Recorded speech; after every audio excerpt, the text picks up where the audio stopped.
बहुत समय पहले एक छोटे से गांव में एक रहस्यमयी जंगल था, जिसे गांव वाले चुड़ैल का जंगल कहते थे।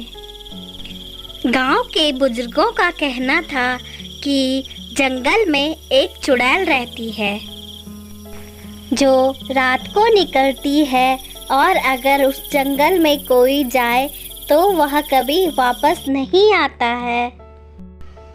गांव का एक लड़का अर्जुन इस कहानी पर विश्वास नहीं करता था। उसे लगता था यह सिर्फ गांव वालों का वहम है। एक दिन उसने ठान लिया वह जंगल जाकर इस रहस्य को सुलझाएगा। अर्जुन के दोस्तों और अर्जुन के परिवार वालों ने उसे रोकने की बहुत कोशिश की, लेकिन अर्जुन नहीं माना। वह जंगल की ओर चल पड़ा। जंगल में घुसते ही अजीब सी ठंडी हवा चलने लगी। अर्जुन ने देखा कि पेड़ पौधे अजीब तरीके से हिल रहे हैं, जैसे कोई छिपा हुआ हो।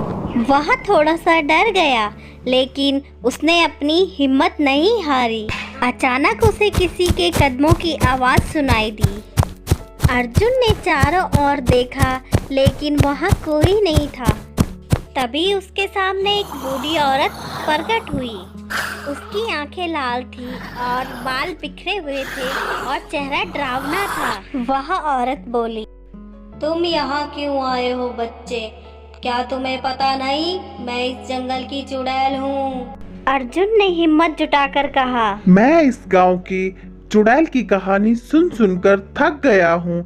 मैं देखना चाहता था यहाँ सच में चुड़ैल है या नहीं। चुड़ैल ने हंसते हुए कहा, तुम बहादुर हो, लेकिन तुमने यहाँ आकर गलती कर दी।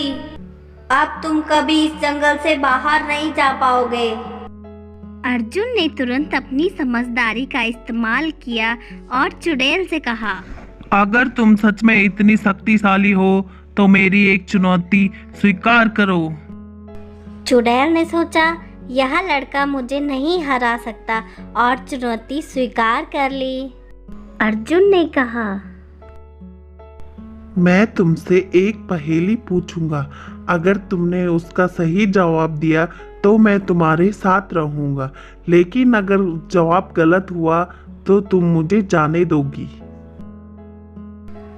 चुड़ैल ने सहमति जताई और अर्जुन ने पहेली पूछी, ऐसी कौन सी चीज है जो जितनी भरी होती है उतनी ही हल्की होती है?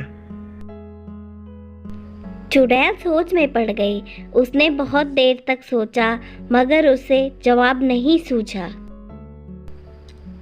अंत में वह हार मान गई और कहा, मैं हार गई, तुम ही मुझे जवाब दो। अर्जुन ने मुस्कुराकर जवाब दिया, वह चीज है सांस। जितनी हम सांस लेते हैं उतना हमें हल्का महसूस होता है। चुड़ैल चौंक गई और चुड़ैल ने अर्जुन को छोड़ दिया। तभी चुड़ैल वहां से चली गई।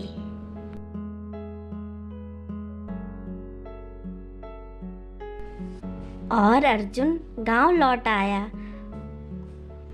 अर्जुन ने गांव लौटकर सबको अपनी कहानी सुनाई। गांव वाले उसकी बहादुरी और समझदारी की तारीफ करने लगे। तब से कभी गांव में उस चुड़ैल का नाम नहीं लिया गया और जंगल फिर से आम जंगल बन गया। इस कहानी से हमें यह शिक्षा मिलती है, समझदारी और बहादुरी से हम किसी भी मुसीबत का सामना कर सकते हैं।